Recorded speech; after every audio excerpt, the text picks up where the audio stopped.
final time. And Colin, these teams need no introduction. They battled earlier on in the year in Week 4, in which the Wolves squeaked by with a 16-14 win. We talked to one of the coaches of the Green Hornets before the game, and he said, I'm hoping my guys come out hungry. Oh, yeah, man, and they have to be. That's a very close game. 2 points, they know they can beat them. And that's what they're going to come out with. They're going to be hungry, and they're going to come out with this mindset that we can win. You guys barely beat us. The Green Hornets wearing their green uniforms with the black numbers and the white outlines, and they're also wearing the black pants. The Maroon Wolves on the other side are wearing their maroon jerseys. They have the black pants, gold numbers with the white outlines. As all the players playing in their final game in their junior Bulldogs career all lock arms and meet at center field at around the 50 for the coin toss, the final coin toss here in the 2022 season for the junior Bulldogs. It's all come down to these two teams. And Colin, everyone's staying warm, but I think after this game starts, I think the last thing they're going to think about is how cold they are. I believe those are all the final year players right there in the center. Last games, it's junior Bulldogs players. They always hurt. It always does. There's a little bit extra emotions when it comes down to this. Some of us are fortunate enough to play 6 years together, and you play your final snap as a junior Bulldog, whether what team it might be. It doesn't like other sports that you play in. Baseball, you always get recycled, put on a new team. Same for basketball. But for football, you could play with the same group of guys for 6 years. And the most important part of your life, too, in your development years. And you create friends for life after that. I mean, look at us. Yeah, still going strong. Yeah. I got your name kind of tattooed. Yeah, there you go. Me and Colin Biella played for the Black Knights for 6 junior Bulldog seasons. And still hanging out somehow. I don't know how he still hangs out with me and still scans me at points, but hey, we take it. And there's a little bit of difference here. This game is going to be 12 minutes long for every quarter. It was 10 minutes, so we're going to get more football, and we're going to get the big division behind it. You say we're getting more football into? I'm saying we're getting more football. And we got under the lights. Oh, let's go. Last game, under the lights. And Colin, you said it. Here we go. It's going to be a fun one as the fans are jam-packing the stands. There's some people not even fitting into the stands. They are standing down the sidelines. Yeah, we might see them doing jumping jacks to stay warm out there. And here's a low kickoff to start our game. It rolls to the return man of the Maroon Wolves, and that's a huge hit. Wow. Here we go. Setting it off strong. You gotta love a big hit to set the tempo in this ball game. Maroon Wolves and the Green Hornets taking the fields for the first time. They're gonna play 12 minutes as if this was a high school football game. Because everyone here, they'll be playing middle school football next year, either with the 2 Crown Point middle schools that you can go to, Wheeler or Taft. And then after that, high school football, which the Crown Point Bulldogs just finished 9-0 in high school ball. Congrats to them. Yeah, they had a great year, looking to build upon that against Portage next week.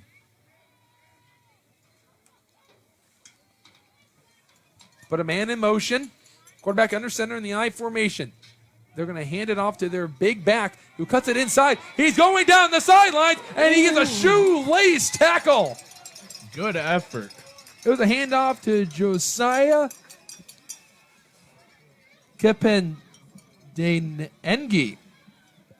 Sorry for that. Yeah, I know I just botched that name. You did better than I would have. Yeah, that was a good guess. Nice tackle, though, by Olin Ortiz. That's a little bit easier to say. But it's a first down for the Maroon Wolves. It's a nice carry. Wolves break the huddle. Their quarterback is T.J. Atkinson. He's under center. He's got a big receiver to his right, and Jake Yeager. I think that kid's taller than me. They put a man in motion, going to his right. Dropping back to pass, they go into the flat, where they complete it to Pyatt. And Pyatt gets tackled for after he went nowhere. He went to the far side, and it was a no-yard gain. Is So that the Elijah Pyatt. Is that the first completed pass that we've seen all day? I think it is. That was the first completed pass we have seen all day. And it was into the flat to Elijah Pike of the Maroon Wolves, who are now on the right hash. As Atkinson goes under center again. I formation. One receiver to the left, one to the right. They put Yeager in motion. Yeager stops right to the right, and there are some flags flying. So it looks like it's going to come on the offense. The run moves up towards the first down markers, and I think that's going to be illegal motion on Maroon.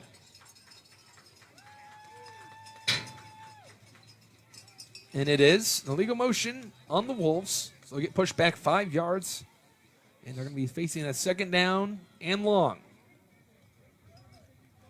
Give you an update if you haven't been following our Junior Bulldogs coverage today. The Black Knights defeated the Panthers 16-6 in the Little Super Bowl. And then the Light Blue Chargers upset the Knights 30-6 to win the Middle Super Bowl. And we're down to our final game between the Hornets and the Wolves. And this play will start on the 47-yard line of the Hornets territory. So the I formation, the default formation for the Maroon Wolves. The running back moved up a yard. Looking the pass. Got a man over the middle of the field, and it's incomplete. It looks like he got batted down by Ortiz. And it was just short of the intended receiver, Elijah Pike.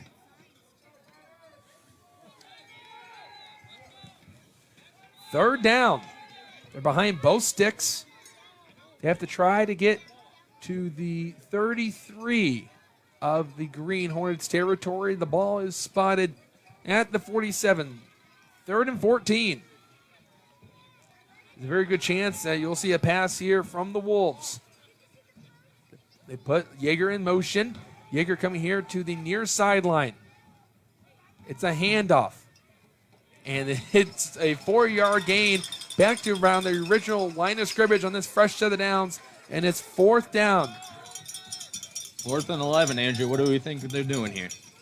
I'm surprised they haven't drawn up a play for their tall receiver. That is Jake Yeager. Yeah, I feel like they got a good mismatch with the cornerback over there. If you're TJ Atkinson, you could just try to throw it to the top shelf and let him bring it in. But there are the two safeties set by the Green Hornets. They're expecting a pass here. They put a man here to the left. That's Elijah Pike, who's made a catch already. He's been targeted twice. Atkinson puts Yeager in motion. Just to the right of his tight end. It's going to be a pass. Pressure coming. Throw across the middle of the field. It's Yeager, and did he get the first down? It looks like he's going to be... Oh, man, that's going to be a tough spot. Ooh, that is bust close. Out the chains. That is close. And they're moving them. They are moving the chains. Ooh. First down, Wolves. What a hit, though, on TJ Atkinson, and somehow found Yeager running a post route in the middle of the field, and they got 11 yards exactly. That's exactly what they needed. First down for the Wolves. They keep the drive alive. That was very close, Andrew. I thought they were going to bring out the chains to measure it. I thought that would have been a great way to start the game. Really play up the drama-filled anxiety that we're feeling in the stadium right now. Saturday Night Lights. Yeager, who just made the play, in motion. He's now in the slot to the left. Atkinson, it's a power play. He cuts it in. He cuts it back outside, and he gets wrapped up. Back to around the original line of scrimmage. The tackle was by Garrett Ortiz. 2nd and 9. That's a 1-yard gain for Maroon.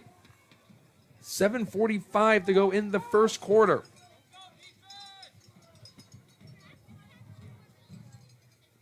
The sun has set. It's getting colder and colder from the stadium. That's the one downfall of living in the region is once you get in the fall time, that sun sets, good luck. It's now 48 degrees. And it feels like it's 44 with the 9-mile-per-hour winds going into the northeast. Atkinson going to throw, goes over the middle of the field. It's behind Yeager and almost intercepted. Atkinson had him over the middle of the field, but threw it behind him. And Jaeger tried to contort his body to turn back and bring that ball in. And luckily for the Wolves, the ball fell harmlessly to the turf. And the Hornets, they need to stop here. Again, the Hornets and the Wolves met in week 4. And the Wolves won that game by just 2 points. The only loss that the Hornets had suffered all year long was from this team. The Wolves finished their season 4-1-1 with a tie to the light blue Chargers. Man in motion, Pike. Pike going to the far side. He's going to go past Jaeger. Ball is on the ground. There's the ball. Body hitting the ground. The Green Hornets get the ball. The Hornets recover the muff snap. The man that comes up with it is Bryce Turry. And a turnover on the Wolves. That is huge for Green. Man, we're seeing a first of everything today, Andrew. Not seeing too many turnovers today. Start to wonder, how did these teams get here? Last week in the semifinals, the Wolves beat the Chargers and the Hornets beat the Tigers. They go out of the gun. A handoff to 24, who cuts it up the middle, and he gets tackled after a 2-yard loss. It was a handoff to Aiden McKillick. And the tackle was by Connor Shelton. Correction, it was a handoff to Jay Obarski. Ball is on the 36. Hornets and Wolves. Big Super Bowl. Final game of the year. Trips formation out to the far side. Quarterback gets the ball. Goes into the flat. Completes the pass. And the quarterback is there. Wow. What a nice play by Jake Jaeger to trip up the man that caught the ball. And it's going to be 3rd down.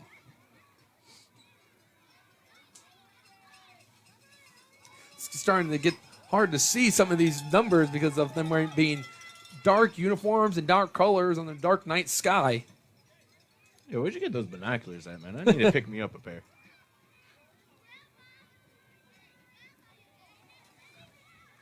Quarterback in the gun. Man in motion for the Hornets. They're going to hand it off to him. He tries to go back to the middle of the field, and there's a tackle in the backfield by Jackson Hatt. The quarterback for the Hornets is Cody Anderson. He's come over here on the sidelines, and now it looks like maybe the Hornets might punt this ball. Might be the first time we've seen a punt today. We'll see. You know, I think it might be the smart thing to do. But it is the Super Bowl, so you want to risk it all. Anderson in the gun. He's dropping back, and this looks like it's going to be a punt. He's way behind, and it is exactly a punt. It's a perfect spiral punt. Jaeger to return it. He goes to his left. He puts a stiff arm. He's still going. He puts another stiff arm, and he works his way to the 49-yard line. It's that long wingspan of his that he was able to get that stiff arm and keep going. He is quick. You get those long legs. He takes some long strides and cover a lot of ground. Well, both teams have had an opportunity to get the ball. And Colin, what are you thinking so far here in the first quarter? I'm loving it. Loving the good physicality in the football game already. There was already a turnover by the Maroon Wolves on a fumble snap. It's nice seeing a lot more pink out there, though. Yeah. Breast Cancer Awareness Month, as I mentioned in the little game, that is one of my favorite traditions now in sports, made very popular in the NFL about 10 years ago, which is crazy to think that's how long it's been. Blitz being shown by the Hornets here on the right side. And the quarterback just falls over. Ball's on the ground again. It's still on the ground. The Hornets recover again. They recovered again.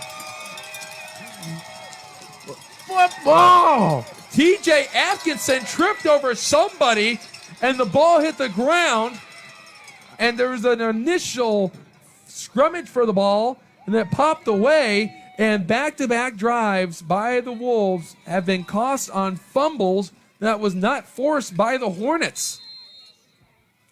Anderson Going to hand it off up the middle, and that's a good play to start the drive. To hand it off to J.R. Barsky.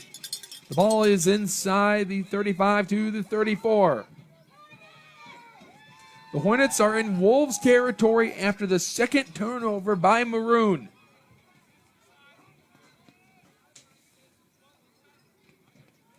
Last game of the season. The Hornets finished the season winning the last 2 games. Obarski will get the call again, and this time he will not go as far as he did the last time. The tackle was made by Cameron Barfield as he bars Obarski from getting past and trying to get that first down. 3rd and short, though, for the Green Hornets. Some late substitution. Cody Anderson, the quarterback, back out there. He's directing traffic on that far side. Obarski's to his left sidecar. They're giving to Obarski again. Obarski had a blocker in front. Did they get the first down? They did, and plenty. They got to the 30-yard line. So a fresh set of downs for the Green Hornets and the first down for Green. 3 plays, all handoffs to Jay Obarski.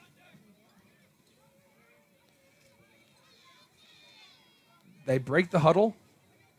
Garrett Ortiz going to line up as a tight end. Anderson got a receiver to his left, one to his right. There's a 2 tight end formation.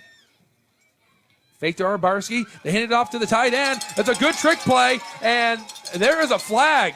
That looks like it might be a holding on the Hornets. I believe it might be a block in the back. That looks like that might be on number 3, Nicholas Solis. And they did call a holding on Solis. Did see 2 players hit the ground, one maroon, one green. And that's where the dirty laundry was tossed.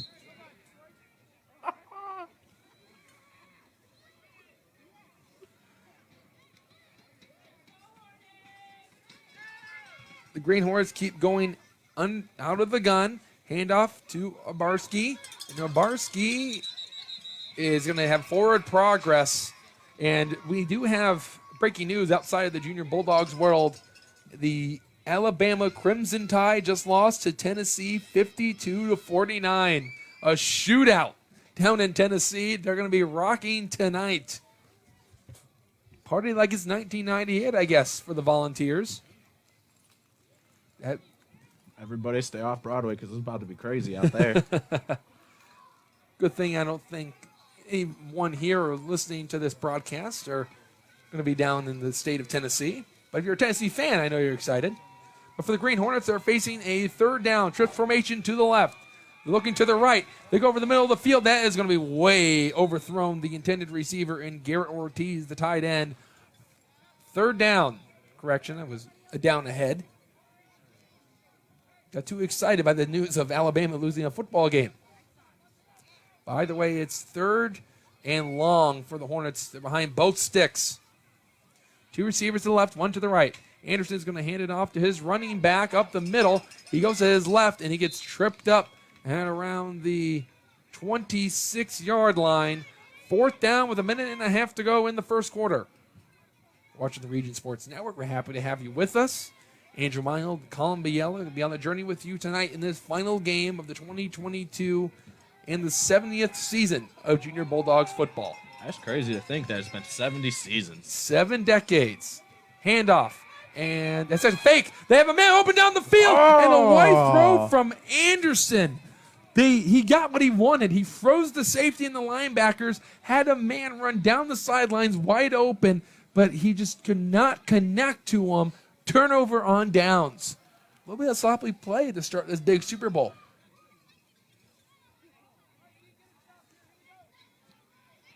Turnover on downs. You had the 2 fumbles, and of course didn't connect there for the turnover on downs for the Green Hornets. And for the Maroon Wolves, they're going to start on their own 26. No score just yet. Coming close to the ending this first quarter of play. As the Maroon Wolves are just trying to figure out how to hold on to the football. May have to go resort to the classic stick 'em that they used back in the 70s in the NFL. Under center is Atkinson. He's coughed the ball up twice. One from a bad snap, one tripping over his own player. He takes the snap. He hands off to his running back, who had a lane to the outside, but before he could get there, the cornerback crashed on in there and brought him down. Kapend and Yengi got brought down, and it's second down. And that looked like that might be the final play, but the Maroon Wolves are going to try to sneak one play in right before the end of the first quarter. We have 12 seconds to go. They got to hurry if they want to get this play off. I think they'll get 7 seconds. They're under center. Plenty of time. They're dropping back. Atkinson going over the middle of the field. Ball in the air, and it falls incomplete. Off the chest of Elijah Pike. And that will end the first quarter. We're going to take a break as you're watching the Region Sports Network, the only game in town. This box is small, like Pet Supplies Plus. This one is large, like a big box store. In each, Stu, hi Stu, has carefully hidden a toy. Question is, which dog will find it first?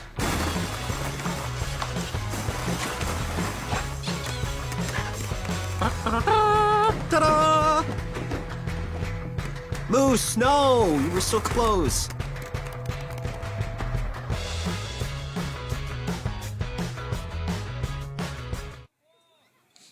Well, we're back, and they put 1 more second left on the clock as it was an incomplete pass.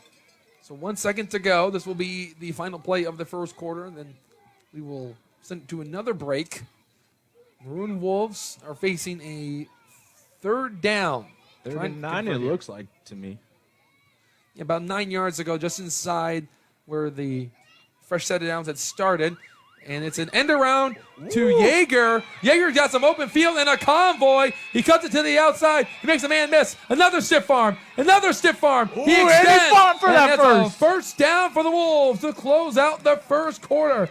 The lengthy wide receiver shows that he can run with the ball. And we will send it to a break. We're going into the second quarter. It's the Hornets nothing. It's the Wolves nothing. And this is the Region Sports Network, the only game in town. Let Puntillo and Crane Orthodontics give you a smile you can be proud of. At Puntillo and Crane, they know what you look for in an orthodontist. Dr. Anthony Puntillo, Dr. Christopher Crane, and Dr. Carolyn Gardner use state-of-the-art technology and cutting-edge treatment options to create your smile. Visit pncsmiles.com and schedule a complimentary consultation at any one of their 4 locations: Crown Point, Maryville, Valparaiso, or Cherryville. Puntillo and Crane Orthodontics, creating life-changing smiles. Blythe's Team Sports in Valparaiso is a leader in athletics apparel and equipment sales. With in-house production including screen printing, trophies, embroidery, and more, Blythe's can help you to create the perfect look. For more information, visit them online at teamblythes.com. Blythe's Team Sports in Valparaiso, where the athletes shop. Second quarter, as we're getting started. Andrew Mile Combiella here on RSN, the only game in town. And the Wolves and Hornets have come off to a little bit of sloppy play on a very cold afternoon. It's feeling like it's 41 degrees. So you already know that the most popular item being sold out of the north end zone is hot chocolate. You have to think. Maybe some hot coffee if they have it. You know, I could go for a hot chocolate. That sounds really good right now. Or 4. For 4 of them. I'm feeling warmer than the last game. Warm shower after the game sounds good too. Yeager in motion. He lines up to the right, and there's a pitch to the outside. And there's a couple of flags and a tackle in the backfield. What a nice play. Wow, they got 3 flags out there. They all seen the same thing, maybe. Jacob Konecki gets the massive tackle for a loss. The Hornets decline it wisely, as you would say. And it's second down. How many yards did they lose on that play? Too many. Yeah, that's a good answer. According to the metric system, it says too many. It's looking about. The drive started at the 41. They're on the 30. Looking like 15-yard loss to me. Or 11. 41 to the 30. Hey, man. I barely passed high school. Second and 21 for the Maroon Wolves. Jaeger in motion. He got a carry to close out the first quarter. He won't get the ball here on the run play. They're going to throw to him, and he somehow caught the ball. Wow. What a catch. I thought it fell right through his hands. There was Jaeger and then a defender from the Hornets there, and they battled for it, and Jaeger, who has the much longer wingspan, put his arms out, hauled it in, and it wasn't a long gain. It was just a 8-yarder. It's a good chunk play. It's a good chunk play to set up this third down play. They're still behind both sticks. They have to try to get to the 49 of the Green Hornets where the two safeties are standing. I formation. It's Atkinson under center. A lot of motion being ran in this offense for the Wolves as they hand it off to the left, and they're back to the original line. After the 11-yard loss, they're back to the 41 and a half is where they're going to spot this fourth down play. Again, the defense is doing a phenomenal job for both sides. The Green Hornets have already recovered 2 fumbles by the Maroon Wolves. And the Maroon Wolves have turned the Green Hornets away, forcing a punt, the first punt we've seen today, and then a turnover on downs inside their own territory just outside the red zone. The Wolves trying to convert this fourth down play and keep the drive alive. And it looks like they may be trying to punt here. That's exactly what's going on.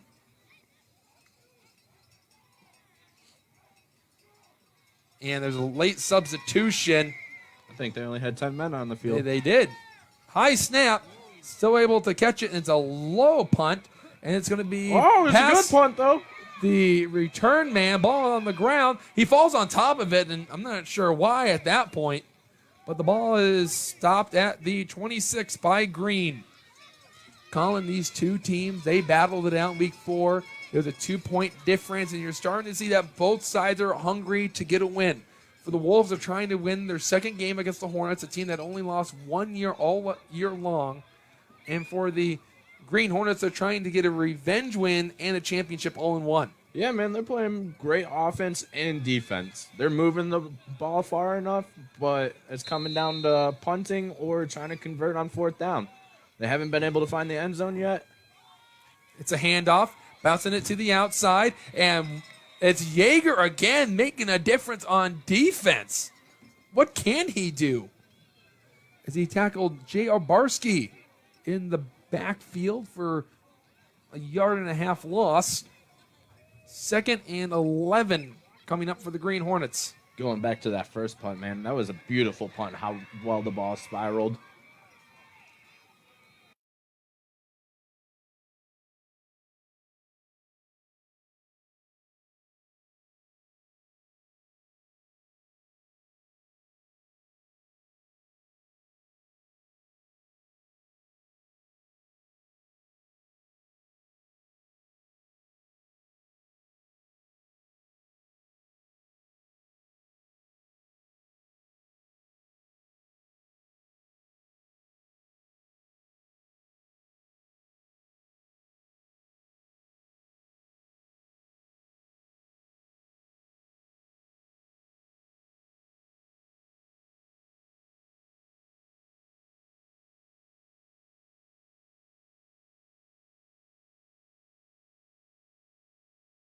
The downs for Green, the home team on the scoreboard.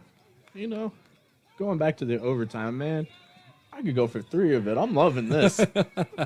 Tom No Mueller huddle? does not want to go home. I do not want to go home. Timeout for the Maroon Wolves. We'll take a quick timeout. You're watching the Region Sports Network, the only game in town.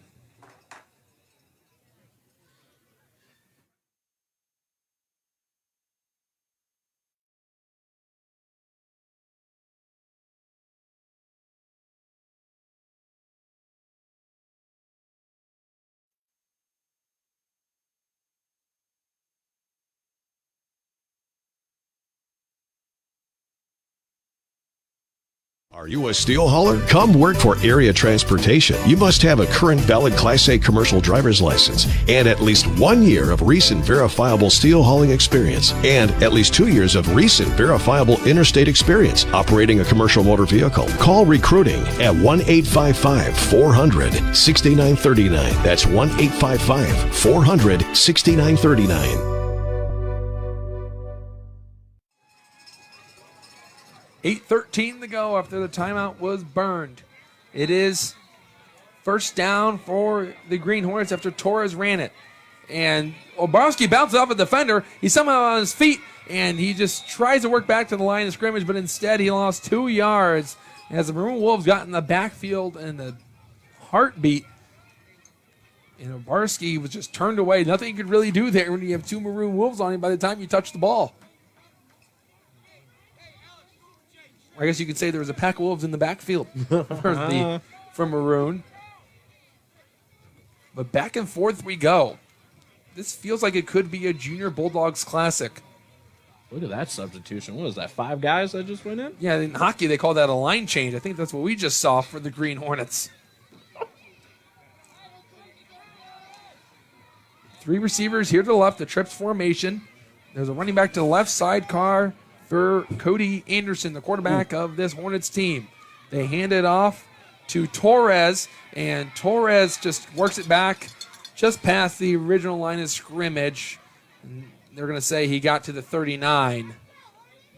So that's a good play by Torres. He's had a couple of good runs already for the Green Hornets, and Colin, I'm starting to think he may get more carries if he continues to run the ball well. Oh, yeah, easily. He's running it well, and he's running it hard, and lowering his head, punishing anyone in front of him. And a night like this, you don't want to get popped too many times. So that stings a little bit more than it normally would on a warm weather day. Because you can start, the seasons change with football closing here. Basketball season started momentarily. Anderson, middle of the field. He's got a diving catch. what a catch. Jared Ortiz says, thank you very much. Move those chains. First down, Green. It was a post drop for Ortiz, the tight end, and Anderson fouled him. You better be giving that man high fives and some props. No huddle. No huddle. I like it. Hand off to Obarski. Obarski is getting whipped around in the backfield. That was Connor Shelton for the Maroon Wolves. Second and 10. Give him that yard? They gave him an inch. They gave him an inch. It looked like he fell a yard. So they're on the 47 of Maroon. The way that this game has gone, Green has had a good time of possession. Empty set. 1 receiver to the right, 2 to the left. A couple of men in the backfield, but in front of the quarterback. Obarski goes in motion. They fake it. Anderson rolling out, going back for Obarski. And he got hit, and he's going to get sacked in the backfield. What a way to avoid the first defender, though. That's a big loss and a big play for Maroon after they allowed the Green Hornets to get a first down. Anderson coming over to his sidelines, talking to his coach. It's third and a long play away from a first down. He's probably like, Coach, I want to go deep. Coach, let me throw it and let me find someone. It's already worked before. That play just took too long, and they tackled him in the backfield for the first sack of the ball game. Oh, This is a college-type offense I've ever seen from Green. And there's an offsides. That is clear as day. Robert Bruno of Maroon was the only man moving. No one else was moving from either side. 22 men on the field. Robert Bruno was in the backfield, and he quickly realized that the ball had not been snapped. That's big for the Green Hornets, who had just lost a lot of yards on the sack. They move it up 5 yards. It is 3rd and 11, and I wonder if the Maroon Wolves are going to get those 5 yards back. There's going to be a conversation. The Green Hornets fans seem to be saying that Maroon jumped off sides first. We'll see. The men in the zebra striped shirts are going to have a discussion. And it's on Green. Ooh. You could hear the crowd booing. That's interesting, Colin. I thought the Boo Birds had headed down to the south for winter. 5 yards on green. So the ball moved up 5 yards. The ball got moved back 5 yards. So either way, it really canceled themselves out. 4:33 in the first half. No score. Now they finally changed the play. They were willing to stick with the last play that they had when they got the 5 yards, and now they're changing it up. A lot of confidence by the Green Hornets with that play. They need their best play right here. I don't know how many coaches have a 3rd and 16 play on hand. I do. It's called Steelers Cross in Madden. Anderson going deep. It's intercepted! It's intercepted by the Maroon Wolves, and the Wolves get their chance at a turnover. Hunter Schoon gets himself a gift from Cody Anderson. Maroon Wolves start at midfield. Back and forth we go. If you're just joining us, where have you been?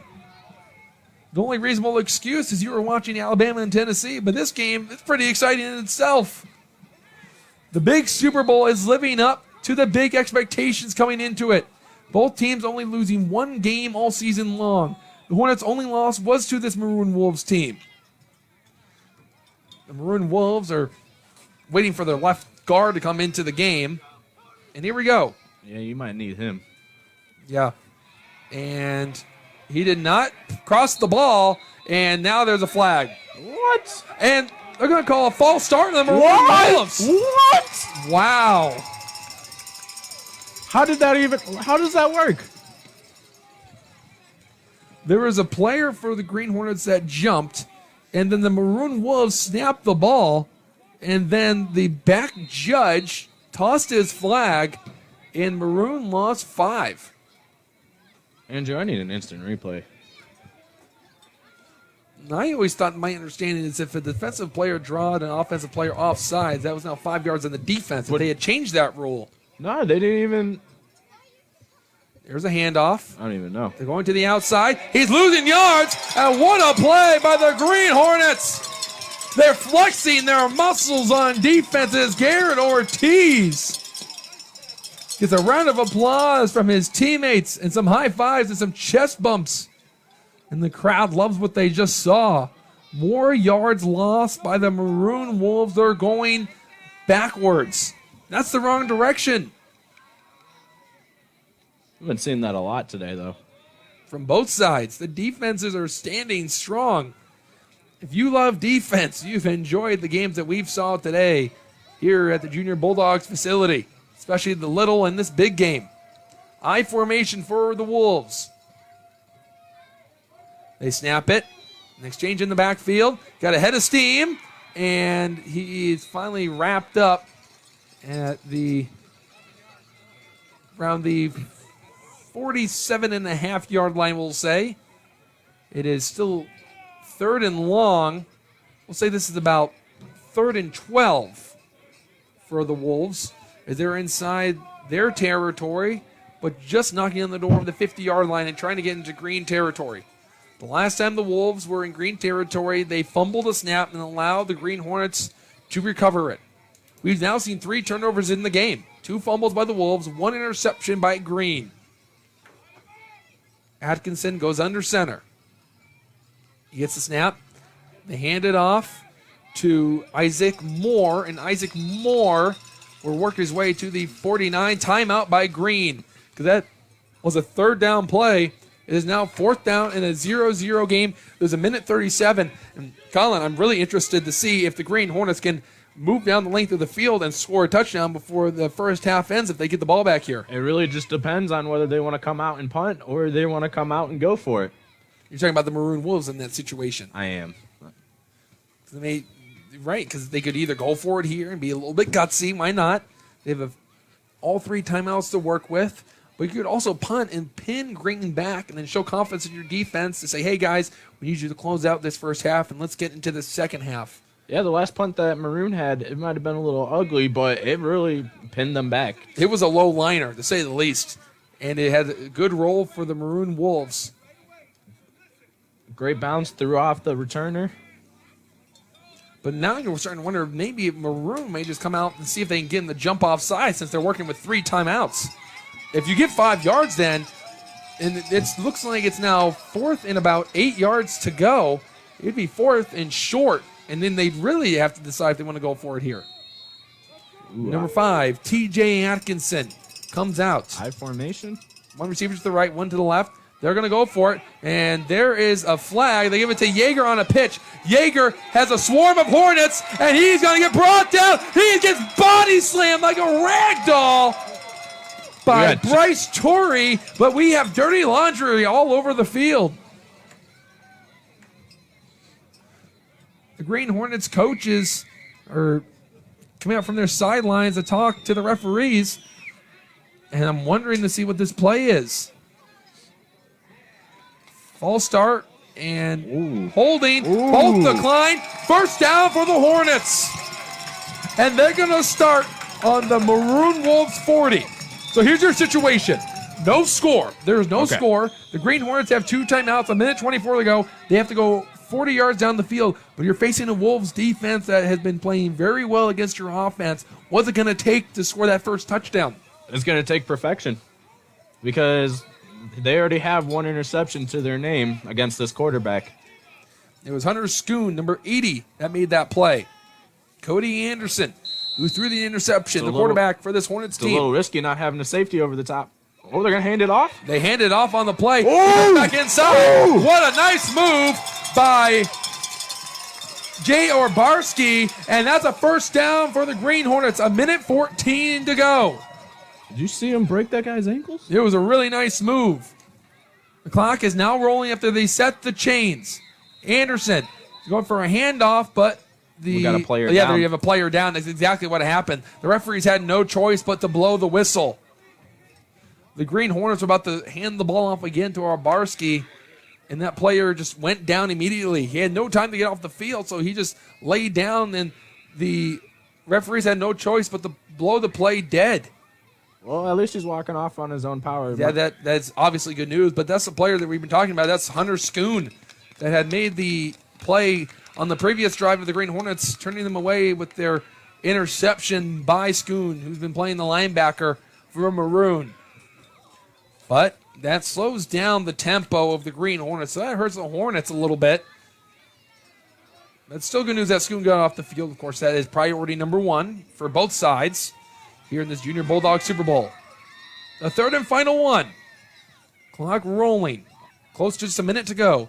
Anderson fakes it. They go to the outside to Ortiz. Ortiz cuts it in, and that is about a 7 or 8 yard gain for the Green Hornets. Green Hornets making some substitutions as quickly as they can. They're going to the no huddle still. I like the no huddle. 45 seconds and running. Anderson gets the snap. Gets it to Arbarski. Arbarski goes to his left. Makes a man miss. He is wrestling with a guy. And first down for the Green. Actually, did the ball go on the ground?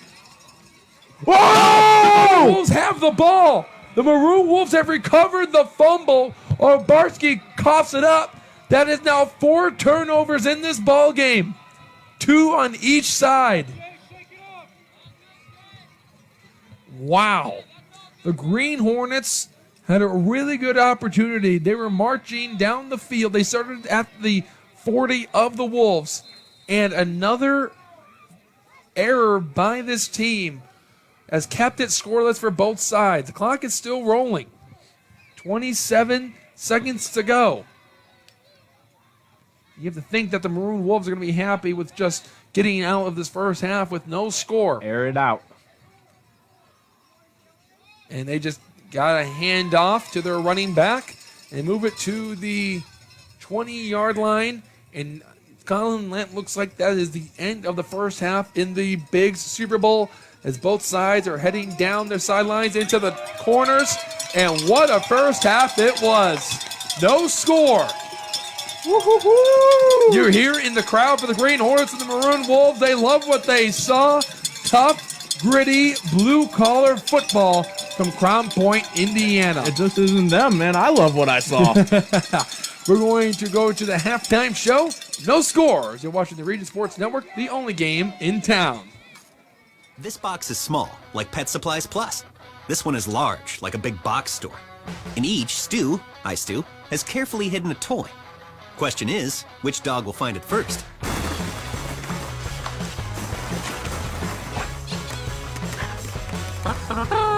Ta-da!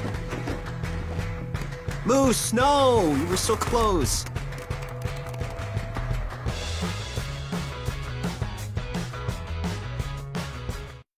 Let Puntillo and Crane Orthodontics give you a smile you can be proud of. At Puntillo and Crane, they know what you look for in an orthodontist. Dr. Anthony Puntillo, Dr. Christopher Crane, and Dr. Carolyn Gardner use state-of-the-art technology and cutting-edge treatment options to create your smile. Visit pncsmiles.com and schedule a complimentary consultation at any one of their 4 locations: Crown Point, Maryville, Valparaiso, or Cherville. Puntillo and Crane Orthodontics, creating life-changing smiles.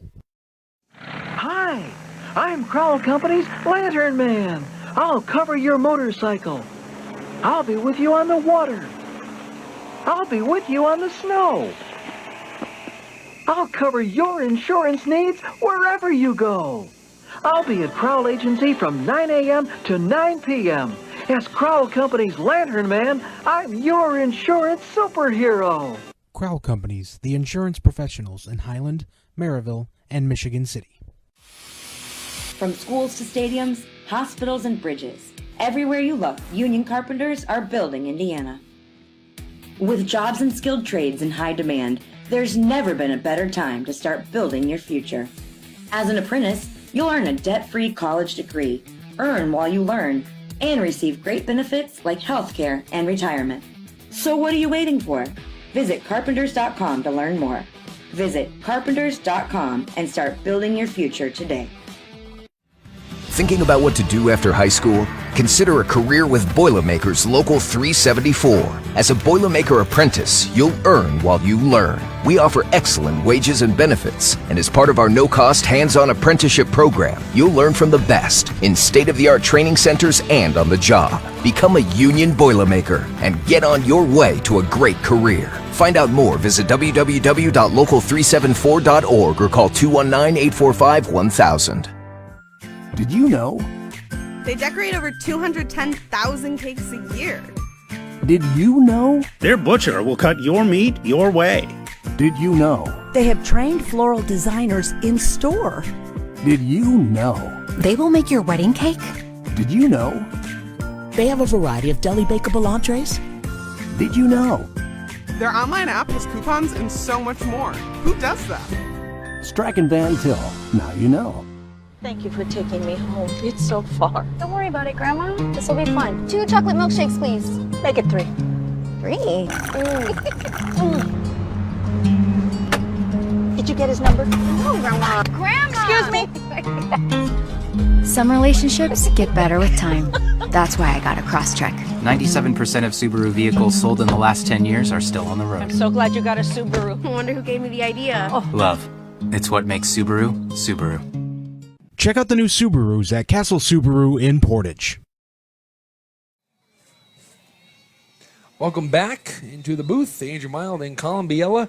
And it was a fun-filled first half. You wouldn't think of it with the scoreboard being at 0-0, but Colin, a lot happened in that first half. It's been amazing. Great defense, great offense. I don't know if you can actually fix anything, to be honest with you. Like, they're playing well all around. They're moving the ball, they're getting it down the field, and it's just the turnovers. The turnovers is what's killing both teams. They each have 2, and they just got to hold on to the ball. Well, you hear some of these coaches across college football and the NFL, and some of them say that the most important down in all of football is first down. It is. And how you start. And I think, though, that's the one thing I think that I would try to highlight for both sides is you have to start well on first down. A lot of them have been starting way behind the sticks. How many times have we said there's a loss on the play and they're behind both sticks and need like a big play to get a first down instead of getting maybe a 3 or 4 yard chunk play and make it second and manageable? I feel like we've been talking about it for 8 hours now, man. It's been a long day at the Junior Bulldogs facility, but we've seen a lot of good football. Maroon Wolves and the Green Hornets are off to our right. They're in their huddles in their respective corners, just trying to discuss what they need to fix and what they need to do to walk away with the championship. And, of course, you have all these players that are playing in the last Junior Bulldogs games that spent a lot of time at these facilities, either practicing here or then playing the games every Saturday in the September and October months. And, now they're going into their final half of being Junior Bulldogs players, and there's got to be some extra emotion added on to that for both sides. I know there was when we were. Yeah. But some of us are fortunate enough. Like, Junior Bulldogs isn't just Crown Point. It's Lowell or Hammond or wherever the local Andrew areas might be. of Crown Point. Because there was a bunch of people that we played with that were brothers to us, and we played them in rival schools when we went to high school. Some of us will stay together, some of us will distant, but at the end of the day, you always will remember who's what and who they were to you and how long you played with them, and they're brothers for life. And they'll always be wearing bleed the colors that they wear on their jerseys, bleed maroon or green or black or light blue or orange. And they're getting ready for the second half. And Colin, for both sides, what do you think they need to do to walk away with a win today? First, start off with the Green Hornets. What do they need to do to improve and walk away with the championship today? Hang on to the ball. I mean, they're driving. You get the occasional fourth down. They've been converting pretty well on fourth down. But it's just the turnover game. And then what for the Maroon Wolves? I'm going to basically say the same thing, but their offense has been iffy. I mean, they're moving the ball, don't get me wrong. They got a good run game, but I think they need to air it out a little bit more. Green's doing a good job at throwing the football and incorporating that in there instead of just run heavy. There was 4 turnovers in that first half. That's really the only stat that we can truly know.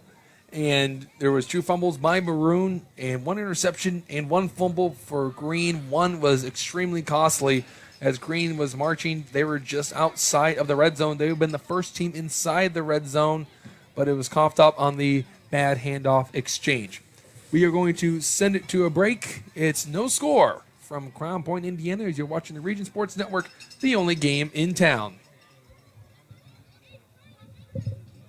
A sudden injury or illness can happen anytime. When it does, feel better fast. Urgent care at Pinnacle Hospital. We have a network of highly qualified physicians, and your wait is minutes, not hours. We offer on-site laboratory and radiology services. We accept most insurance, Medicare, and Medicaid, plus the biggest cash pay discount in Northwest Indiana. We're recognized by Press Ganey in the top 3% in the country for customer satisfaction. Feeling better fast. Urgent care at Pinnacle Hospital. Flip the switch, a light turns on. Press the button, machines and instruments come to life. Touch the screen, communicate with the world. Simple tasks, guaranteed results, every second of every day. That's the power of power. And that's the power brought to you by the NECA contractors and electrical workers of Local 531.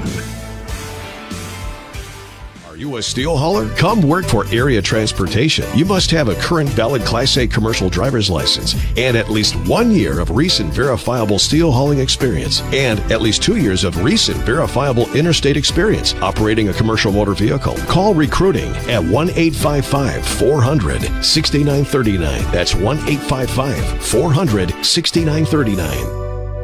Blythe's Team Sports in Valparaiso is a leader in athletics apparel and equipment sales. With in-house production including screen printing, trophies, embroidery, and more, Blythe's can help you to create the perfect look. For more information, visit them online at teamblythes.com. Blythe's Team Sports in Valparaiso, where the athletes shop.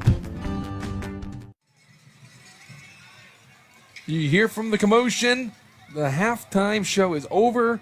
The Hornets and the Wolves are back on the sidelines. And here we go, Colin, the final half. We've seen a lot of football today, but this has the makings of maybe the most exciting half of football we have seen in all 3 games. Green Hornets, Maroon Wolves, no score. And the game that earlier on this year had seen the Wolves walk away with just a 2-point win, and I feel as though 2 points may decide this game again. You might be right, Andrew. Still waiting. It might be a real low-scoring game, but 2 points definitely might be it. What if it was a safety that decided this game? We got a lot of football to think about that. Junior Bulldogs Classic starting to form here. You don't want to go anywhere. Share this with your friends, your family. Let them know that the Junior Bulldogs Big Super Bowl is off to an exciting start. And we got another half of football to go. And the Maroon Wolves went to kick the ball and decided against it. I don't know what that was all about. Oh, there was no whistle. There we go. And boom. And there's the kick. It's a short one going to the Green Hornets. The Green Hornets have it. They cut inside. It's a good return. They're inside the 50 and up to the 47-yard line. That was a good return. Return. That was a return by Jay Obarski, the running back of this Green Hornets team. And you see one of the Green Hornets coaches pointing up to his brain saying, you got to be smart. And you watch that first half, and there was some times where both sides, they just were not playing some smart football. A lot of plays that went in the backfield for losses, and then, of course, 2 turnovers by each side. We'll see if both sides can clean it up here in the second half. Green Hornets try out a new formation. 2 receivers to the left, 1 to the right. 2 people in the backfield. And the neutral zone on the Maroon Wolves. They're antsy, Andrew. They're antsy. It was 54-50. Bruno and Barfield that jump across. A 5-yard gain for the Green Hornets in the second half before they even snap a football. Same formation. Looks like they might be running the same play here. Anderson puts Obarski in motion. They give it to Obarski to the far side. Obarski's in the foot race. He's trying to find the lane. He got a lane down the sideline. He's still racing. He gets pushed out of bounds. And that's a first down for the Green Hornets. I thought he was gone, Andrew. That's what I thought. It's kind of hard to see in that far side. Not even that. I got this post from this window right That's also here my true. way. Well, the light is reflecting right in that area, so it's kind of harder to see where inbounds ends and out of bounds begins. Hey, can I borrow these? Yeah, go ahead. Thanks. You can borrow by binoculars. Anderson in the empty set formation. 2 receivers to the left, 1 to the right. 1 receiver goes in motion closer to his sideline. He finally stops. Anderson puts his hands out. Obarski in motion.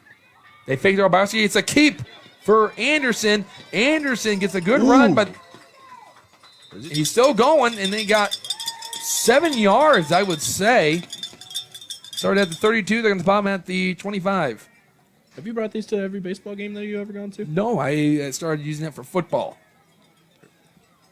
Really? Yeah. You know how many baseball fields you've been to? I'm surprised you haven't brought these. Baseball's a little bit easier. There's not so many moving bodies all at once. You usually can script them out. Football is a little bit tougher. There's 22 men on the field and 1 football. 1 receiver to the right, 2 to the left. Hand off to the left, and it's in the backfield. As Jackson Hant gets back there and trips up the running back. They lose a couple of yards there. 3rd down. So, Andrew, do you think they got any kickers? Think they'll go for 3? I don't know. I don't think I've ever seen a Junior Bulldogs kicker attempt a longer field goal than an extra point. I don't know. Like we were talking earlier, James Purdy back in the day when we used to play.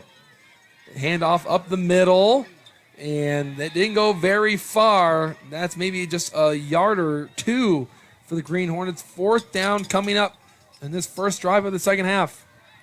One of the Green Hornets coaches has his hands on his head, and that's kind of the game it's been. High anxiety, high pressure, a lot of emotion on the field in this game. We're under the lights. The sun has set, dark skies. Cold, chilly night. Where else would you rather be? 2 receivers to the right, 2 to the left. Running back to the sidecar. Pressure being shown by the Maroon Wolves. They're not going to blitz. They're handed up to Obarski again. Obarski gets through, and he is short. He is short of the first down marker. Turnover on downs. Wolves get the ball back. Wow. I didn't realize he was that short. Oh, never mind. They moved it back a yard. It was maybe a yard or 2 short of the marker. And the Maroon Wolves defense does their job again. But can the Green Hornets defense do their job on defense again? Because both sides, it's been answering turnover on downs with turnover on downs. And then, of course, we talked about the turnovers on each side.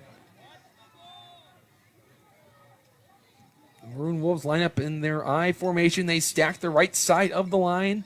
Ball lined up in the middle of the field. They hand it off up the middle. Good run. It is a nice, strong run to start the drive around the 30-yard line. They're at the 28. That's a 4-yard chunk play by the Maroon Wolves. That's something you and I talked about a little bit at halftime, trying to start strong on first down instead of losing 3 or 4 yards. It is. Because it's easier once you get a chunk play to then attack the defense instead of having to then throw the ball, and they kind of know what's coming. See, but now if they lose yards and it's 2, 3 to 5 yards, I mean, it's still manageable to get that first down. Second down and about 6. It's another carry for the running back, and he gets swung down, and it's going to be 3rd and about 1.5 yards. So 3rd and 2 for the Wolves. They're inside their own territory. Just move that ball inside the 30. Around the 31.5. It seems like running between the tackles has been their strong suit all game. And don't forget being able to throw the ball to Yeager. Oh, I'm ready for him to get a big one. Jake Yeager. Looks like he might be around 6'1 or 6'2, but a lengthy 6'1, 6'2. He's here on the near sideline. They do another handoff. He bounces it to the outside, and it's a first down for the Maroon Wolves. Looks like he got pushed out of bounds there, Andrew. Josiah Ketpendenyengi gets the first down. 7:27 in the third quarter. The Green Hornets started the second half with the ball. They got a couple of first downs, and they could not convert on a 4th and long. They were 1 yard or 2 short. But the Maroon Wolves get a first down on their first drive of the second half. Another handoff. Fumble! And the ball's on the ground again. And it's a recovery by the Green Hornets. Count that up. 3 fumbles on the Maroon Wolves. This is unbelievable. I told you, Andrew, they need to protect the ball. They're just getting careless with it. You got to protect the ball. And right now, the Maroon Wolves are not doing that. That is a hat trick of turnovers. I don't know if you heard the fan earlier about 4 plays ago, but he said protect the ball. I did hear that. I already said watch the ball, but they're both great advice. And we're on the Green Hornets side. I'm assuming that it's being said a lot more on the other side of the football field where the Maroon Wolves fans are sitting. Josiah Ketpendenyengi fumbled the ball. There was 2 fumbles on Atkinson, the quarterback, and now Ketpendenyengi joins that group. And there's a false start. Yep. The groan from Colin Biella signifies that there's a 5-yard penalty on the Green Hornets. And the head coach of the Hornets is not happy with his right guard. He's going for a substitution here. Because coming into the game for Green is Marcin Munitz. Coming out is Owen Miskus. Is that kid playing with an Oregon football? Or a Notre Dame football? I'm going to assume that he's going to say it's a Green Hornets football. He's Colin Biella talking about the green and yellow ball that's been in front of us. There was a ball being thrown on the other side of the field that I thought was a flag earlier. Had to catch myself. I already got burned once this year on that. Anderson dropping back, looking to his left, and he breaks free, and he gets sacked. He did everything he could to get away from the big Robert Bruno, and then cleaning it up was Ketpendenyengi from the other side. That is a large loss. Wow.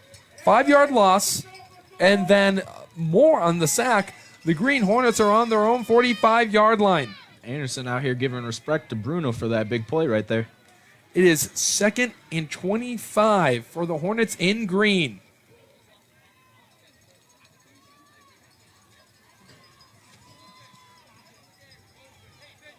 Put a man over here, the wide receiver.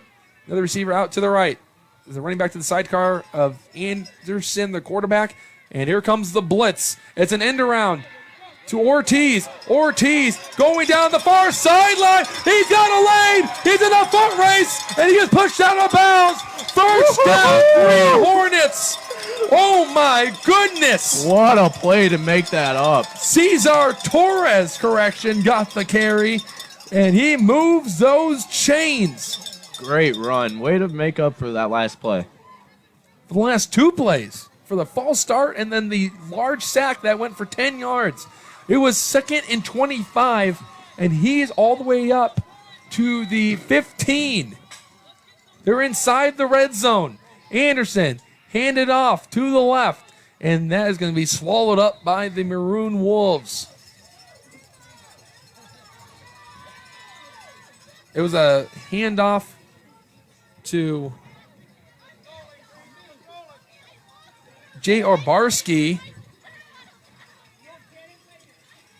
But it's now 2nd down.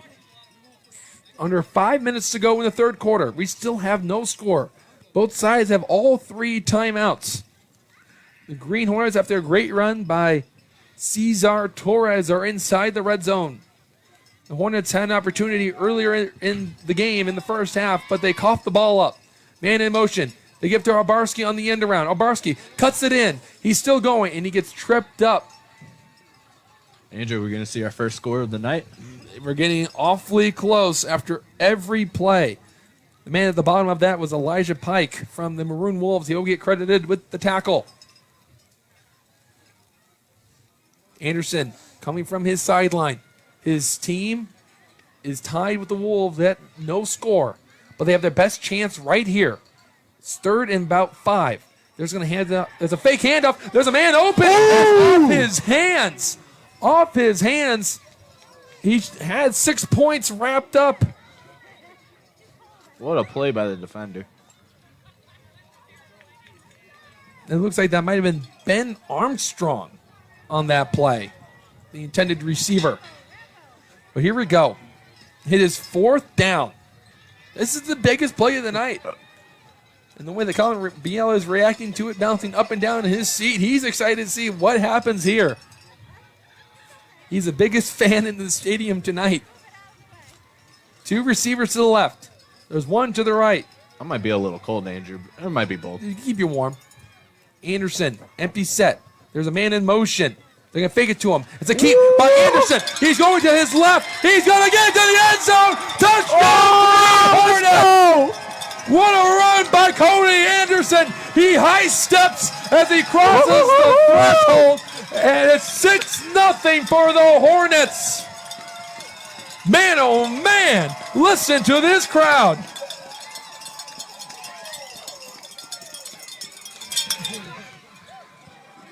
What a scamper by the quarterback, Cody Anderson. What a play. They're going for 2. Anderson. It's a forward pass. And did they get it?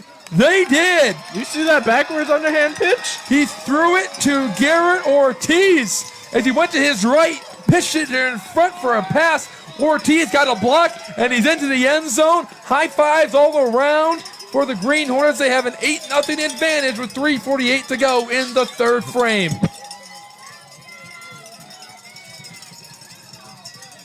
You had to know that the first touchdown was going to put the 12th man advantage for that team. And right now, I'm thinking that 12th man is wearing green and black. The Hornets have the lead. They're the first team to score. They're lucky I have a headset on, or I'd be the 12th man. Here comes the kick. And they're going to kick it to the right. Ball hops into the air. Ball down. And recovered by Green. Then he recovered by Green. It does. The Green Hornets have the ball again. The Maroon Wolves cannot catch a break. That's not going to count as a turnover. But that's now 4 times where they've allowed the Hornets to get the ball back. Oh, my God, Andrew. This is an incredible game. The Hornets recover at the 37. They're on the right hash. The Maroon Wolves just can't believe what's going on. They're absolutely dumbfounded. Anderson in the gun. 2 receivers to his left. Oh! And who's that going to be on? Neutral zone is a signified call. And that's exactly what it is.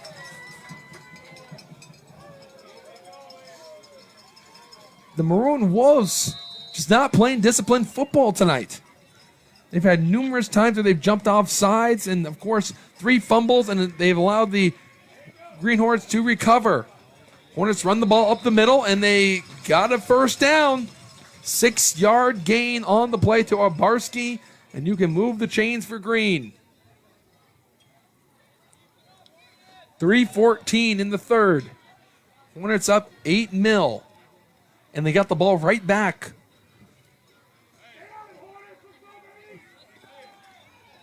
They stack the left side. There's 2 receivers over there. There's one to the right. They fake to Obarski. They're going to throw deep, and oh! It was in and out of the hands of number 81, Jacob Konecki. He had it, then he hit the ground, and it popped out. It's now 3rd down. Correction, now is 2nd down on that play. But what a throw it was by Anderson to get it over the safety. If Konecki would have brought that one down, that would have been a first down play for Green. 2nd and 10. Just outside the 25 at around the 26. Coming into the game is Nathan Humyak for the Green Hornets. Maroon Wolves trying to make a play here and try to capture some momentum right back. 3 receivers here to the left. It's a trips formation.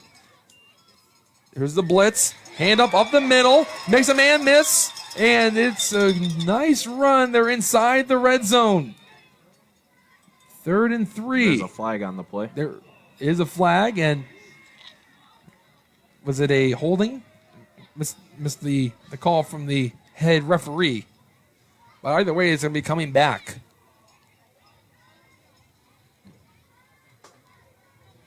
Push the ball back to the 29. So the Green Hornets are behind the sticks again. So it goes back to being 2nd down. About 13. Anderson puts his receiver in motion. He's going to keep it. This is the play that got him the touchdown. He's keeping the butter churning, and he has stopped his momentum. He's somehow still going, and they blow the whistle. I am impressed that somehow Anderson stayed on his feet despite battling 4 or 5 Wolves. They were trying to get that ball out, Andrew. They were. They were doing whatever they can to rip the ball away, but they could not do it. Good heads-up play by Yeager to keep him up. 3rd down for the Green Hornets. Hornets have an 8-0 lead here in the big Super Bowl game, the 3rd and final game here on the Region Sports Network, the only game in town. It's Andrew Mild. Joining me is Colin Biella. We're happy to have you with us all afternoon long. It's a fake. It's an end around to Torres. Oh. And there's a flag. I wonder if that's coming back. Torres gets pushed down at the 21 or 22 yard line, but that flag is around the 20. It was the back judge. Let's see what this call is. He's looking over the Maroon Wolves side. And I missed the call, but it is on the Green Hornets nonetheless. And you can put that ball back on the 30. That is now the 2nd flag on the Hornets on this fresh set of downs alone. So they get another play back. 3rd down, and they have to try to get to the, it looks like it's about the 16-yard line. They got a long ways to go here. 3rd and 14. Trips formation to the left. Ball in the middle of the field. Here comes the blitz from the Maroon Wolves. Anderson floating, and it is completed, but it's short of a first down. He completes it to Garrett Ortiz, who made a nice sliding grab. 4th down. Yeah, that would be 4th down as they flip it on the marker. Hurry up offense. The Hornets going for tempo here. They need about 6 or 7 yards. They're going to hand it off up the middle. And he cuts back in. Did he get the first down? He did. First down, Hornets. They draw it up for Jay Obarski, and Obarski gets past the chains. And that might be the last play of the third quarter. So we're under a minute. Clock is running. There's about a 5-second difference between the clock and that is the last play clock, and it is the last play. Ladies and gentlemen, don't go anywhere. Don't touch that dial. We're going into the fourth and final quarter from the Junior Bulldog Fields. Hornets up 8 points on the Maroon Wolves. You're watching Region Sports Network, the only game in town. This box is small, like Pet Supplies Plus. This one is large, like a big box store. In each, Stu, has carefully hidden a toy. Question is, which dog will find it first?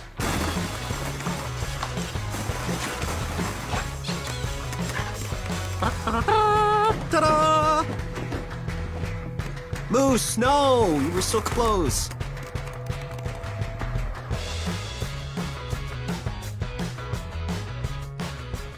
Let Puntillo and Crane Orthodontics give you a smile you can be proud of. At Puntillo and Crane, they know what you look for in an orthodontist. Dr. Anthony Puntillo, Dr. Christopher Crane, and Dr. Carolyn Gardner use state-of-the-art technology and cutting-edge treatment options to create your smile. Visit pncsmiles.com and schedule a complimentary consultation at any one of their 4 locations: Crown Point, Maryville, Valparaiso, or Cherryville. Puntillo and Crane Orthodontics, creating life-changing smiles. The fourth and final quarter has commenced. Andrew Mild, Colin Biella. The Green Hornets are up 8-0. They have forced 3 fumbles, and they recovered a kick that was botched by the Maroon Wolves. So everything has been in favor of the Green Hornets besides their true turnovers, but they've been able to clean it up here in the second half. And for me, Colin, that's got to be the difference maker right now. I really do believe it is the difference maker right now. 2 receivers to the left. You have 1 to the right. And a couple of backs up and to the right of the quarterback, Anderson. And another neutral zone infraction on the Maroon Wolves defense. They're really getting them with that hard count tonight. It's been a rough night for Robert Bruno, the edge rusher for the Wolves. He has continuously been hurting his team with these 5-yard penalties. Of course, one doesn't hurt, but when they start to pile up, it really starts to add up.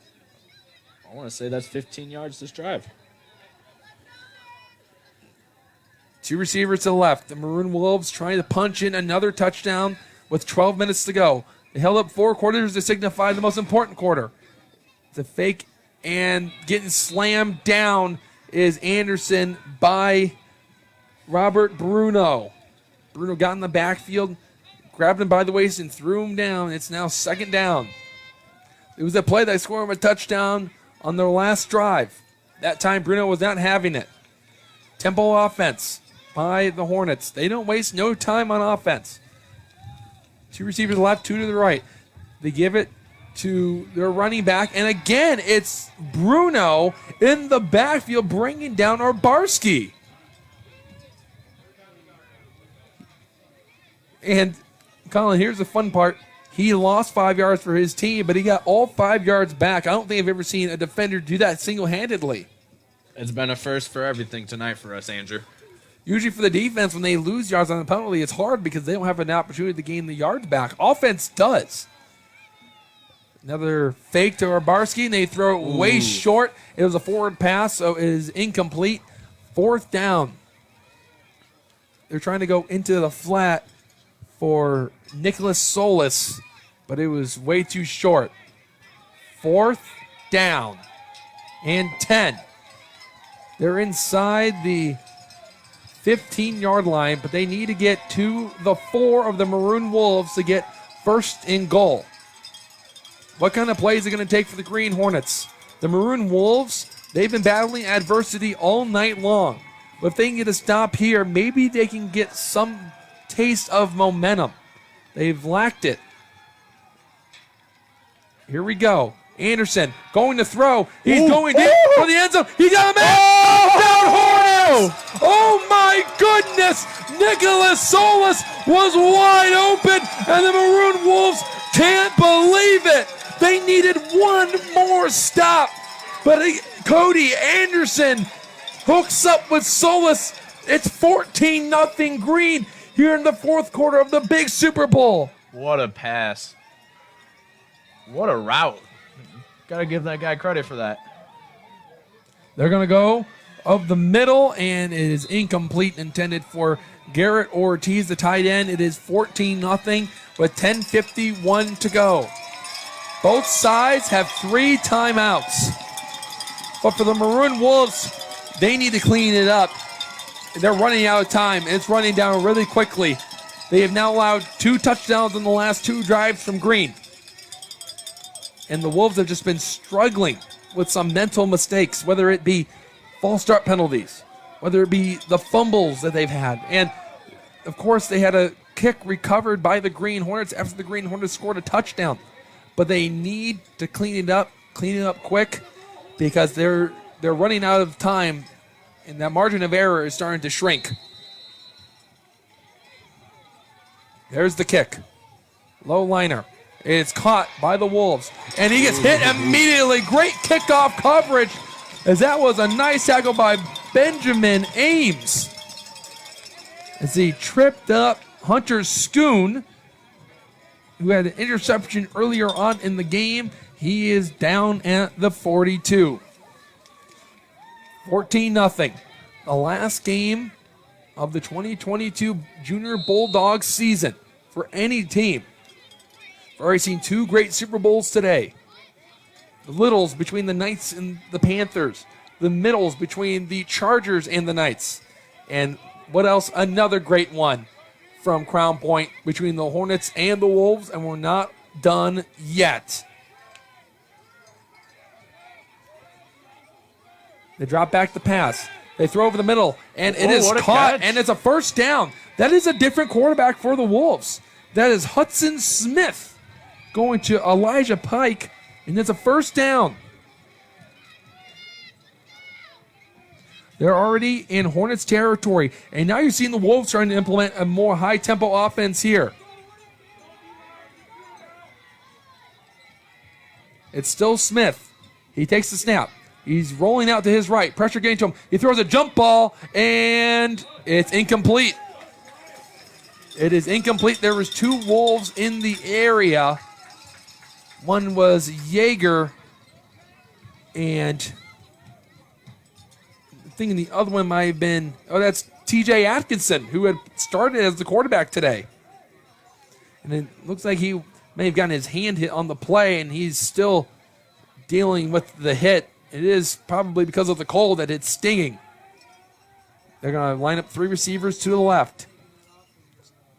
Smith has a running back to his left. He takes it. Here comes the pressure. He throws it, and it was incomplete, in and out of the hands. You got to keep your eyes on the ball. Don't look upfield until you know you secure the football. He had an open field, too, if he would just secure the catch. Just must have believed that you couldn't believe that he was that wide open on the play. It's now 3rd down after back-to-back incompletions for the Maroon Wolves.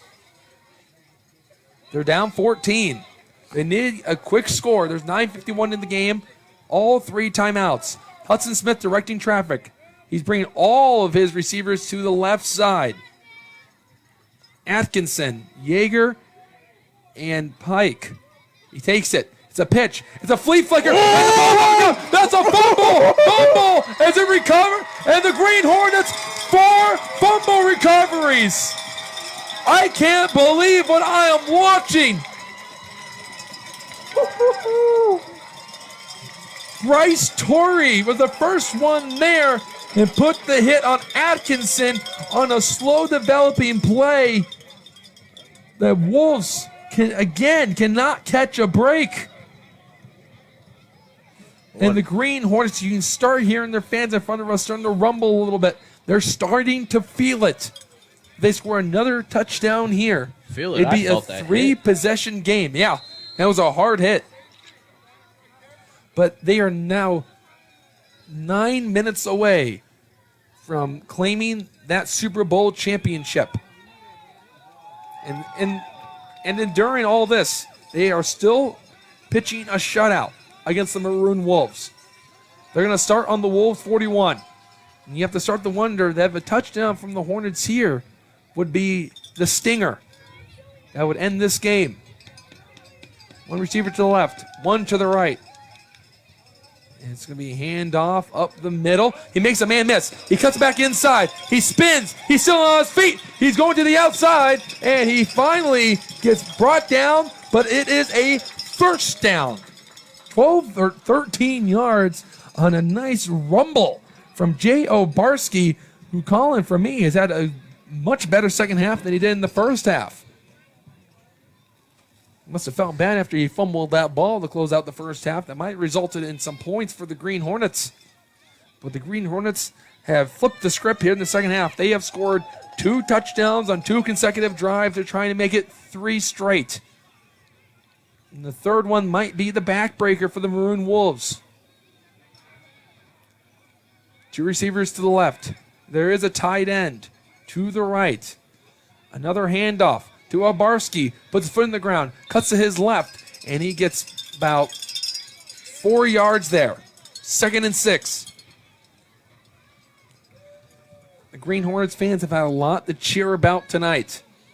And rightfully so. When you force 4 turnovers, recover a kick, and score the only 2 touchdowns in the ball game, you're staying warm by clapping your hands together and jumping up and down. For Maroon Wolves fans, they've been having to sit on their hands for most of the game. It has not been their half. And the way that we've been watching football today, Colin, the team that dominates the second half have walked away as the Super Bowl champions today. Empty back formation. Put a man in motion. It's Obarski. They're going to give it to Obarski. He's trying to stretch it out. He has a lane. He cuts it back inside, and he finally gets slammed down by Josiah Kependenyengi. It is 3rd down for the Hornets inside the 25, around the 24. The Hornets up 14-0 with 7:15 to go, trying to claim their stake at the Super Bowl championship.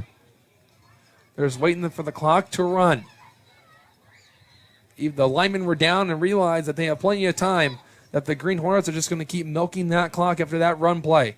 Maroon Wolves are going to shift some bodies around before the play. It is at 7 seconds.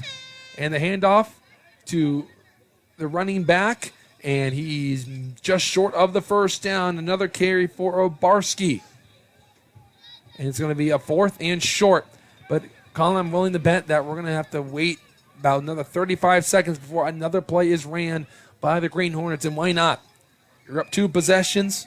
If you get a first down here, you can keep milking that clock. And you're just outside the red zone. You're exactly on the 21-yard line. The red zone is the 20 and within those 20 yards. They break the huddle.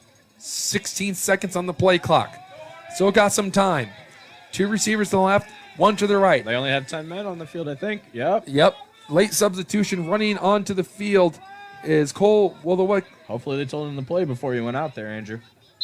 And the Green Hornets are just going to burn a timeout with the miscommunication and have to throw somebody out there.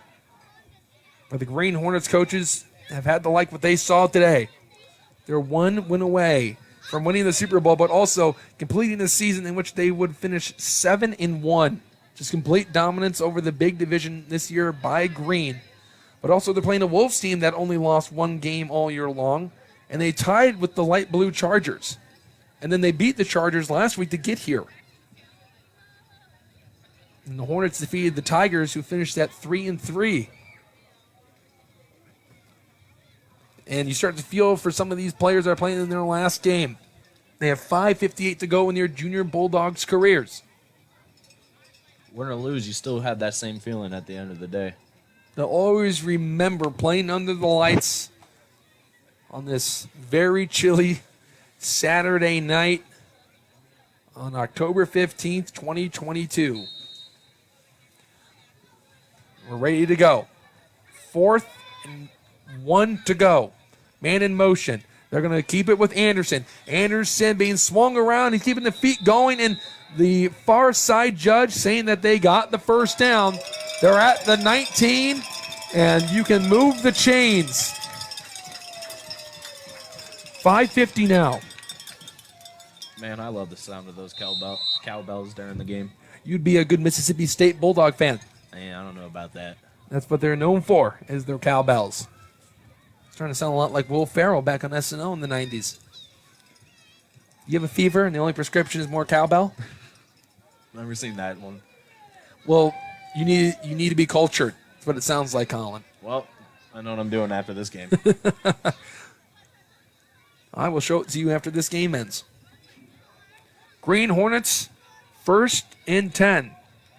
They're inside the red zone now, and they're going to hand up to Obarski. Obarski made a man miss, but then gets stripped up behind by Yeager. It's 3 yards up to the 16. The Green Hornets have just outright dominated not just the game, but also the time of possession. I have felt like if we play 24 minutes in the second half, I feel as though the Green Hornets have had the ball for 20 of those minutes. It has been truly incredible how they've been able to take the wind out of the sails of the Maroon Wolves tonight.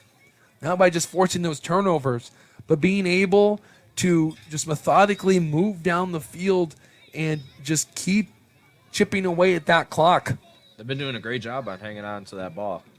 Yeah, no more turnovers for the Green Hornets in the second half. Plenty by the Maroon Wolves that they would like. 4:22. And that's a false start by the wide receiver here closest to us, and Nicholas Solis. They're going to push back the Green Hornets 5 yards.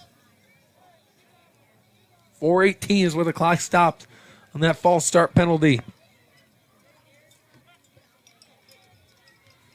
As the leaves fall here on this autumn sky, you can feel summer changing into autumn and then ultimately autumn into the winter.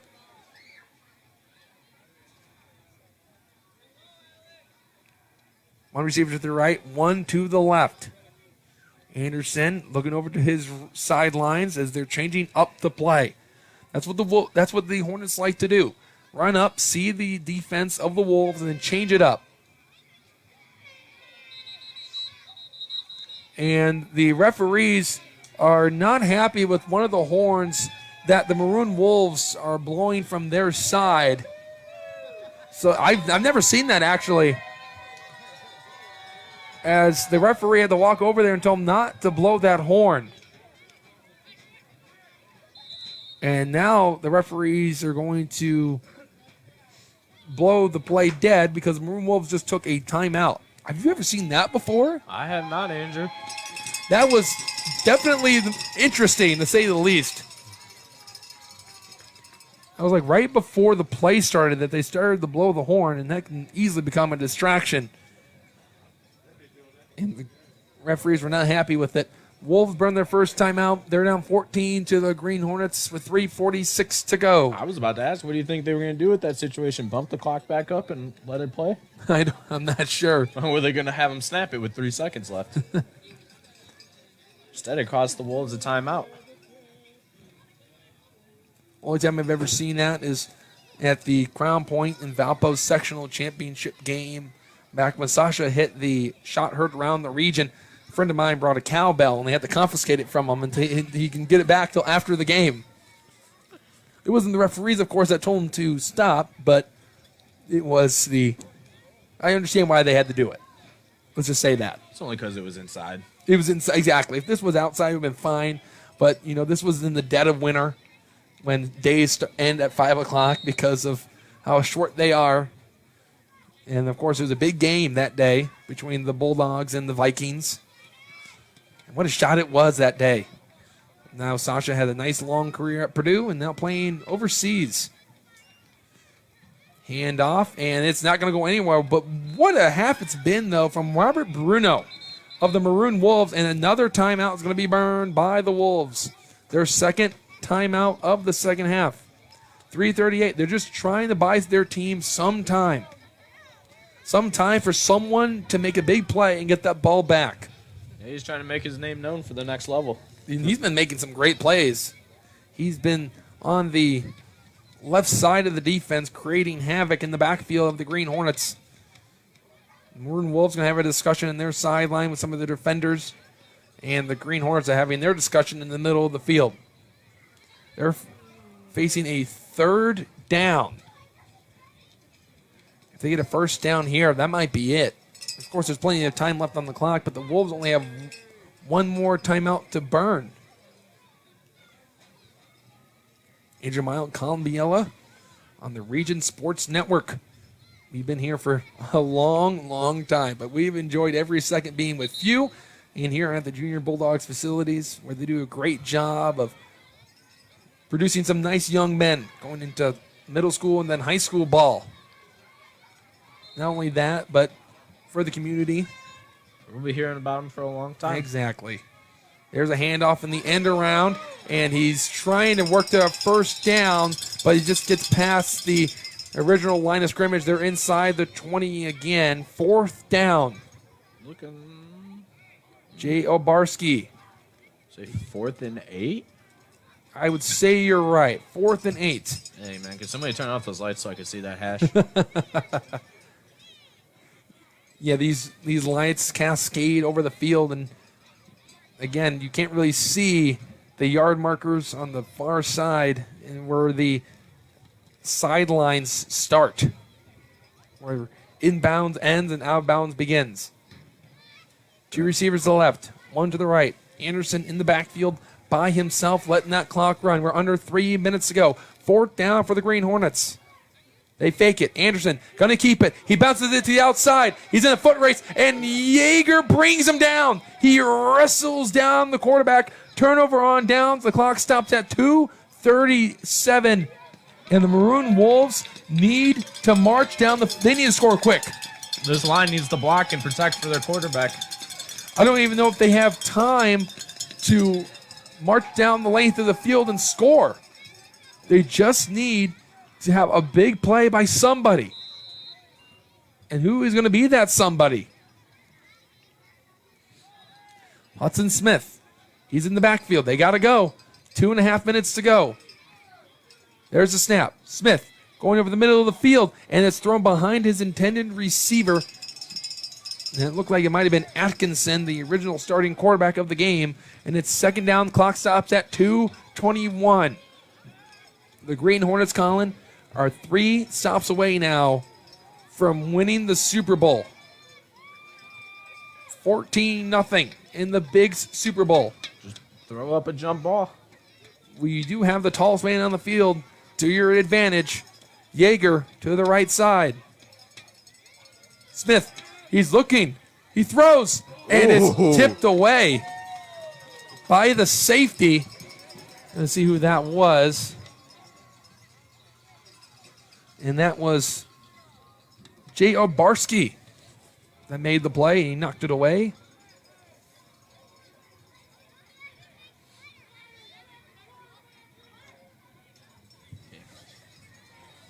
Obarski playing safety to that left side. And now they're going to change him up and make him the strong safety. 3 receivers here to the left. Third down on a possible interception. Smith just throwing it for Yeager. Yeager has come back. There's a wrestle for the football, and Yeager is the one that ripped it away. He made the catch, but that clock is ticking. It brings it to a 4th down. 4th down. This might be the final play of the game. 2 minutes. There is no 2-minute warning in Junior Bulldogs football. The Green Hornets can feel it. If they get a stop here, all they have to do is take a couple of knees. Smith in the gun. He throws over the middle of the field. It's incomplete. It's incomplete. The Green Hornets are going to win the Super Bowl. Their head coach puts his hands in the air. He knows it. The Green Hornets fans know it. Listen to him, Their Andrew. players know it. And I'm willing to bet just a couple of kneel downs, and the Green Hornets will start the celebration. What a way to end the 2022 Junior Bulldog season. Their 70th season. as an organization based out of Crown Point. Starting to quiet down a little bit, but I'm willing to bet after this play, you're going to hear the crowd go even crazier. That clock is running. Minute 20. They're going to be sitting on the football for the rest of the game. You can see the John Deere tractor on the far side of the field with the trophies loaded onto the back. Already seen them come out twice today. And there's a knee. 1 minute. And counting for the Green Hornets. There's their head coach. There's the assistants, the shake of the hand. They have done their job. What a game. This is the goal that the Hornets set out to do. It was to win the Super Bowl. And they have done it here.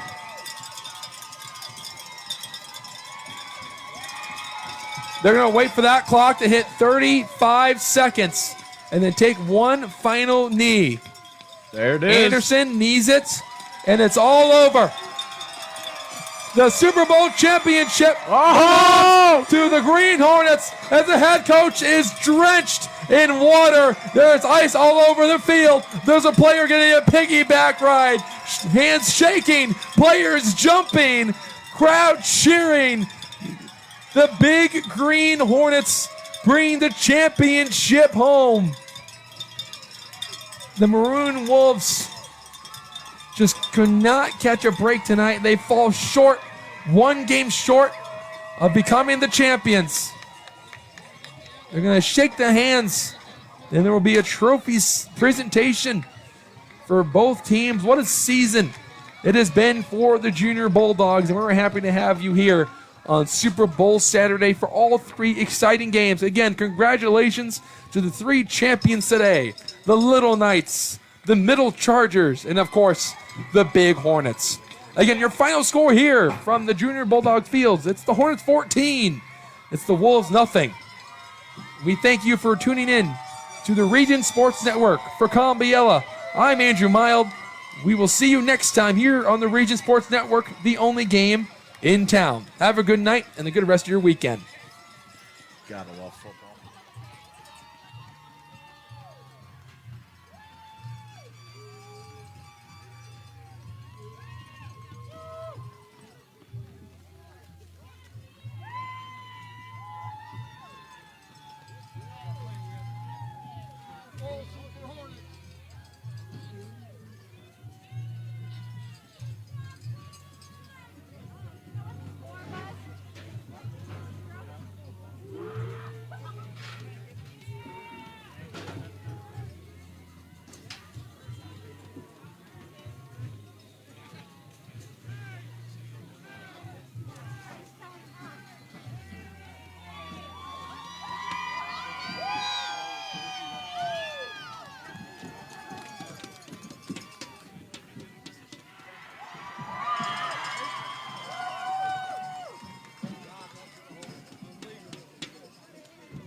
Good seeing you, bro.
Ladies and gentlemen, let's give a nice round of applause for a very hard-fought, well-played, big football game. Congratulations to the Maroon Wolves on an excellent season and runner-up in the Super Bowl. And now, the players will receive their Super Bowl trophy for the 2022 big Super Bowl champions, the Green Hornets.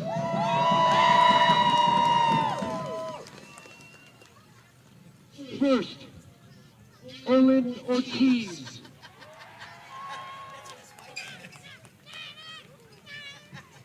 Nathan Humyak. Cody Anderson. Mason Weil. Garrett Ortiz. Adon McCulloch.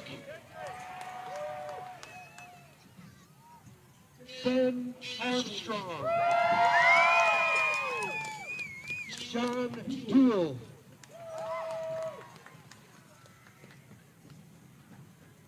You're gonna have to bear with me. Our guy, Cole.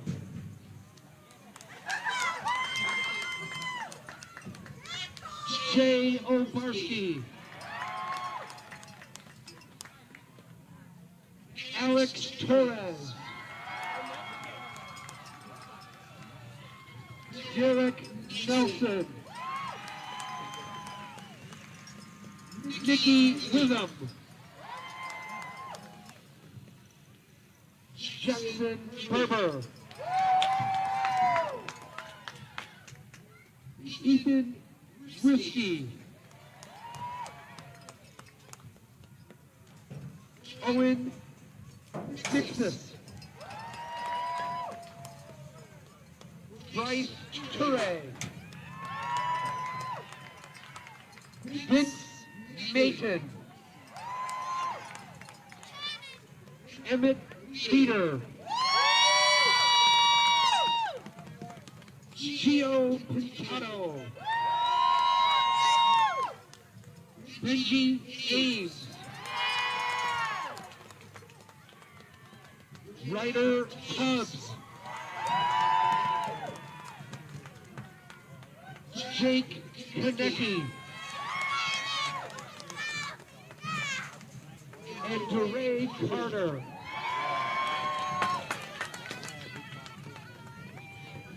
I hope we did not forget anyone. Ladies and gentlemen, please, a round of applause for the Green Hornets Super Bowl champions.